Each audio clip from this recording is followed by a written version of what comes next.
Pauline Risky vit dans son logement à Val-d'Or depuis 5 ans.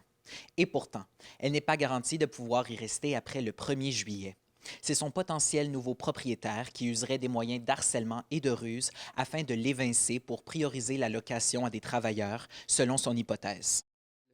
Futur acheteur, le jeune, qu'il n'a pas signé rien, euh, comme quoi qu'il est propriétaire.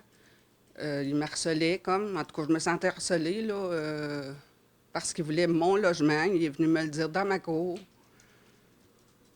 pour pouvoir continuer à louer aux travailleurs en haut, ce que le propriétaire fait depuis un an et demi, là. La précarité de la situation de Mme Risky n'est pas étrangère au président du conseil d'administration de la Piolle de Val-d'Or. À la veille du 1er juillet, il a des échos de gens qui sont en situation instable en lien avec leur logement. Il soulève d'ailleurs que l'itinérance peut prendre plusieurs formes. On a écho de gens qui sont en situation de grande précarité pour le 1er juillet. C'est parce que c'est pas juste la figure de l'itinérant dans la rue qu'il faut comprendre. L'itinérance, majoritairement, elle est cachée. C'est des gens qui dorment dans leur véhicule, c'est des gens qui cohabitent avec d'autres personnes, c'est des personnes qui se louent des appartements qui sont beaucoup trop petits pour leurs besoins. Justement, afin de prévenir les soubresauts de la crise du logement, la ville de Santerre sonde pendant 1 mois ses citoyens sur leurs besoins en habitation.